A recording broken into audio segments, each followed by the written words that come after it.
নমস্কাৰ। আজি এই ভিডিঅ'টো বনাইছোঁ মই এখন ডিষ্ট্ৰিক্টৰ ওপৰত। আপোনাৰ LP স্কুল শোণিতপুৰৰ যিখন মেৰিট লিষ্ট আছিলে আপোনালোকক দেখাম বাৰু ৰ'ব কিমান চনৰ। এইটো 2021ৰ লিষ্ট হয়।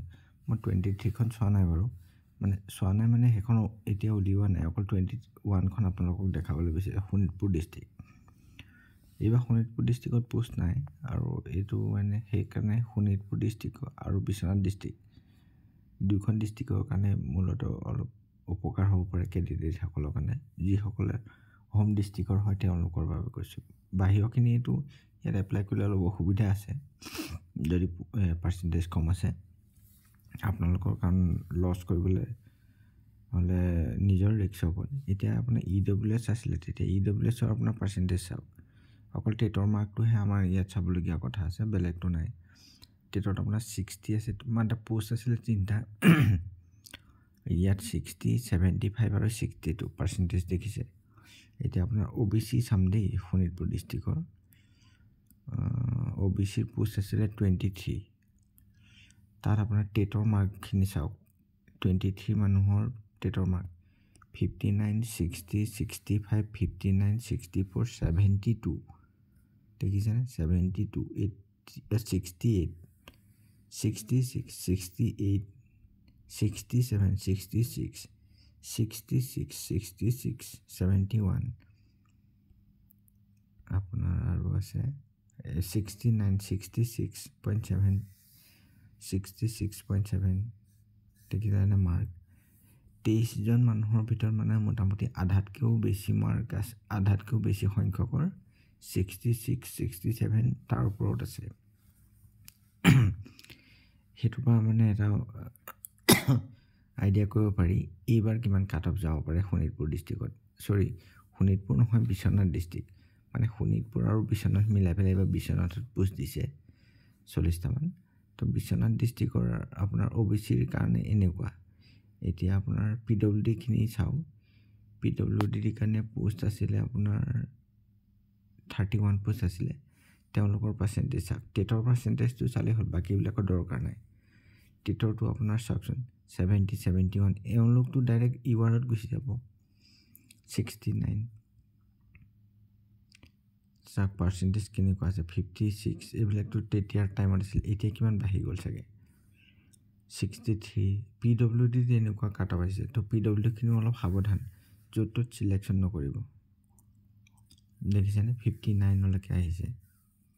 এতিয়া SCখিনি চাম। SC পোষ্ট আছিলে আপোনাৰ 21ত আপোনাৰ চাওক, বাপৰে 67, 66, 67, 71 এইবিলাকতো চব URত গুচি যাব। এইবাৰ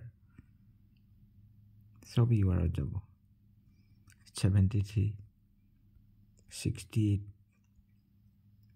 বহুত হাই হ'ব। ST হিলছৰো ঠিক সেইদৰে পোষ্ট কিমান আছিলে? 4টা পোষ্ট আছিলে।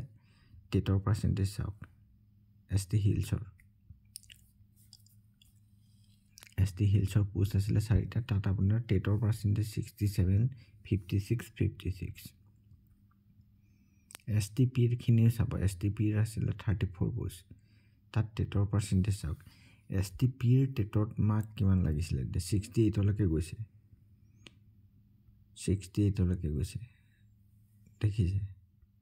66 বা 66 ইমান বেছি পাৰ্চেণ্টেজ। STP URখিনি মই এবাৰ চাই দিম বাৰু। URৰ পোষ্ট আছিলে 27ৰ টেটৰ মাৰ্কবিলাক চাওক। URৰ কাৰণে এইবাৰ যে বিশ্বনাথ ডিষ্ট্ৰিক্টত পোষ্ট ওলাইছে, এখন ডিষ্ট্ৰিক্ট বুলিয়ে ধৰক আৰু বিশ্বনাথ শোণিতপুৰ, তো তাত পোষ্ট আছিলে 27 URৰ কাৰণে শোণিতপুৰ ডিষ্ট্ৰিক্ট।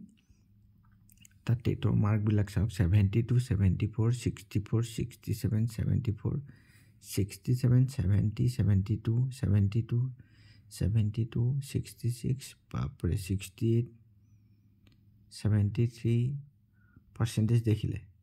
তো এতিয়া এইখন দেখাৰ পিছতো যদি আপোনালোকে কোনোবাই বিশ্বনাথ ডিষ্ট্ৰিক্টত এপ্লাই কৰিম বুলি ভাবিছে ৰিস্ক লৈ পেলাই, তেতিয়াহ'লে এইটো আপোনালোকৰ কথা। মোৰ তাত বিশেষ ক'বলগীয়া নাই। মই প্ৰত্যেকখন ডিষ্ট্ৰিক্টৰে এনেকৈ আলোচনা কৰিম আজি এই লিষ্টখন ঘপককৈ মই পালোঁ শোণিতপুৰ ডিষ্ট্ৰিক্টৰ। পোৱাৰ কাৰণে মই এই ভিডিঅ'টো বনালোঁ, আপোনালোকে চাই ল'ব। যদি এতিয়াও কোনোবাই ভাবি আছে যে বিশ্বনাথ ডিষ্ট্ৰিক্ট বা এনেকুৱা ধৰণৰ পোষ্ট থকা ডিষ্ট্ৰিক্টত এপ্লাই কৰিম, তেতিয়াহ'লে ভিডিঅ'টো চাই পেলাই অন্ততঃ আপোনালোকে অকণমান হ'লেও শিক্ষা ল'ব, লৈ পেলাই দুটামান বেছি পোষ্ট থকা ডিষ্ট্ৰিক্টত এপ্লাই কৰক। ৰিস্ক নল'বই, কাৰণ হোম ডিষ্ট্ৰিক্টৰখিনিয়ে পায় এইবিলাকত কম পোষ্ট থাকিলে। ঠিক আছে, আৰু নেক্সট মই ডিষ্ট্ৰিক্ট ৱাইজ এনেকৈ ভিডিঅ'বিলাক বনাম, চাই থাকিব আপোনালোকে।